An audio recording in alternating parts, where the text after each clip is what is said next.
another very important story. Prime Minister Modi of India and President Xi Jinping of China will hold an informal summit on Friday, the second in 2 years.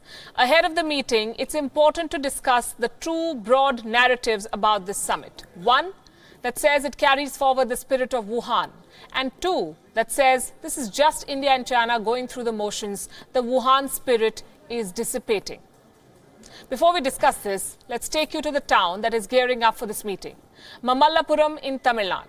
The grand reception for President Xi will be in Chennai. More than 1,000 school children participated in an event on Thursday where they organized themselves to represent the name of Xi Jinping in Mandarin. The last time such a massive reception was witnessed was when Soviet Premier Mikhail Gorbachev visited India. But these pictures only tell half the story. Here is the second half. All is not well with the two Asian giants, India and China. Let me explain with the chronology of events. The Wuhan summit, remember, happened in April last year. And India and China have seen many flashpoints since then. The first one is the Quad, the Quadrilateral.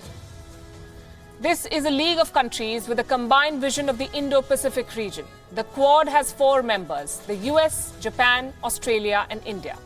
China sees this as a group against it. And India's increased engagement in the Quad does not sit well with China.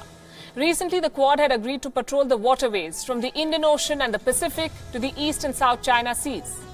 Earlier, India's participation in this Quad was restricted to a joint secretary level. But now it is a ministerial level engagement. Last month, on the sidelines of the UN General Assembly, External Affairs Minister Jaishankar met his counterparts from other Quad nations. Since the year 2015, India has held annual military exercises with the Quad nations. China does not like any of it. Flashpoint number 2. China's foreign minister skipped a visit to India last month. This is a big marker. Last year, Wang Yi, the Chinese foreign minister, held the 21st round of border talks with India's National Security Advisor Ajit Doval. This year, he skipped a planned visit to Delhi. The reason? The Kashmir issue. The visit was slated for the 9th of September, but after India's Kashmir decision, China acted tough. This meeting has been rescheduled, but the damage has been done. And do you know where China's foreign minister went after cancelling his talks in India? To Islamabad for the Pakistan-Afghanistan-China trilateral meeting. Obviously, India is not impressed. Flashpoint number 3. India's military exercises near the Chinese border. In the past few weeks, India conducted 2 military exercises that could alarm China. Earlier this month, the Indian Army conducted a drill to test its new war strategy against China. This was in Arunachal Pradesh, barely 100 kilometers from the forward areas along the line of control. These exercises will take place in many phases till the 25th of October. This is the first time India has engaged in a military exercise so close to the Chinese border. In the past, India was careful not to rub China the wrong way, but now India wants to be ready for military operations near the border with China. And Beijing is not happy about this. Flashpoint number 4. China's statements on Kashmir. After India scrapped the special status to Jammu and Kashmir, China has resolutely opposed the decision.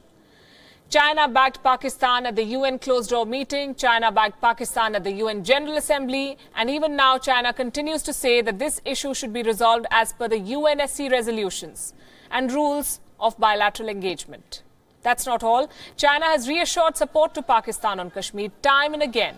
China's decision to continuously interfere in Kashmir, a sovereign part of the Indian Union, shows Beijing's priorities. And if all of these sticking points are not enough, here's a new addition. Tibet's government in exile held a 3-day special meeting over the weekend. This was in Himachal Pradesh in India. 345 representatives from 24 countries attended the meeting. The Tibet government passed 4 resolutions. One of them was on the reincarnation of the Dalai Lama. Tibet says that China has no locus standi on the matter, and this has angered the Communist Party of China. It doesn't help that this meeting took place just ahead of the Modi-Xi meeting. We've given you 5 flashpoints. Join the dots and you have the story. If Wuhan was the thaw after the Doklam chill, Mamallapuram is about warding off an approaching winter. This summit has none of last year's euphoria. It is at best about managing ties. We'll keep track for you, of course.